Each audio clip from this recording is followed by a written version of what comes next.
heiskavad soome-ugri lipu kõrgele, eks ole. Nagu Jaak juba ütles, et see on saanud meil juba heaks tavaks, Ruhki-Maarja päeva läheduses korraldame siis soome-ugri suvepäevi, kus me tegutseme tegusalt. Vabade rahvaste liiga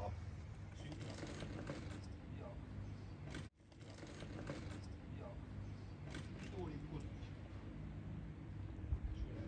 sellest on üles.